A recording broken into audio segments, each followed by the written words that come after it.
Hello à toi qui suis Yomel Tips. Aujourd'hui, on est mercredi finance. Je te file des astuces à toi qui aimerais épargner, mais ton revenu change tous les mois. Que tu sois freelance, entrepreneur ou avec un job à horaire variable, gérer son argent sans stabilité peut être stressant. Mais heureusement que j'existe. Je vais te dire, il existe des techniques simples pour mettre de côté, même avec un revenu irrégulier. Écoute ça. La première chose, c'est qu'il faut que tu adoptes le bon état d'esprit.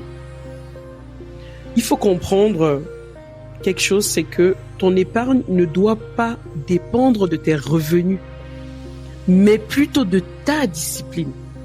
Donc, épargner, ce n'est pas une question de montant, c'est une habitude surtout.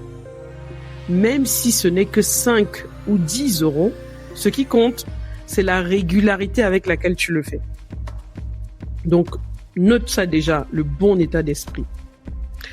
Deuxièmement, fixe-toi un pourcentage, pas un montant.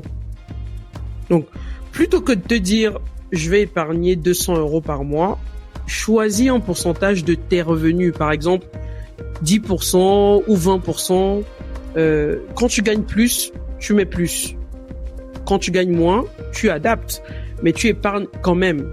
L'effet du pourcentage, c'est que au moins, tu n'as pas à te fixer une somme qui peut ne pas être possible le mois où c'est un peu compliqué.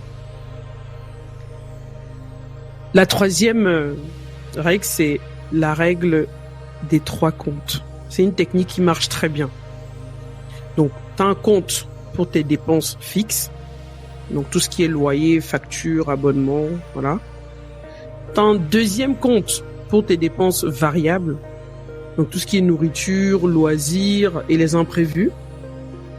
Et tu as un troisième compte pour l'épargne. Donc, c'est dans ce compte-là où tu transfères automatiquement ton pourcentage que tu auras décidé plus haut dans l'exemple que je t'ai donné. Donc, l'idéal, c'est d'automatiser ce transfert dès que tu reçois ton revenu. Comme ça, tu ne te poses même pas la question. Et quatrièmement, il faut que tu prévoies une épargne de secours. Avec un revenu instable, bien évidemment, l'urgence, c'est d'avoir une réserve de sécurité. Donc, essaye de mettre de côté l'équivalent de 3 à 6 mois, par exemple, de dépenses.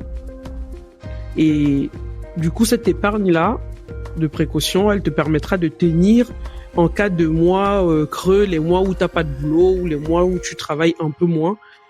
Tu seras sans stress et tu pourras continuer à mettre de côté, à faire ton épargne en pourcentage, comme on a dit tout à l'heure. Voilà, le 5e et dernier point, c'est de compléter avec des revenus passifs. Et oui, on peut pas dormir sur ses lauriers, il faut diversifier ses sources. Donc, autant que possible, pense à diversifier tes sources de revenus. Petit investissement par-ci, mission ponctuelle par-là, ou même vendre des objets que tu n'utilises plus. Il y a plein de choses que tu as chez toi certainement que tu peux vendre sur le bon coin, par exemple. Donc, essaye de regarder dans ta cave ou même chez toi des objets que tu n'utilises plus, tu les vends. Et chaque petit extra peut aller directement dans ton épargne. Tu vois qu'au final, tu peux épargner plus que tu ne penses. Donc, épargner avec un revenu instable, c'est possible. L'important, c'est d'avoir un système et de s'y tenir. Surtout, d'avoir le bon mindset. Et toi, quelles sont tes astuces pour gérer un revenu irrégulier? Dis-moi en commentaire. Et surtout, on se dit à bientôt pour une nouvelle vidéo. Salut!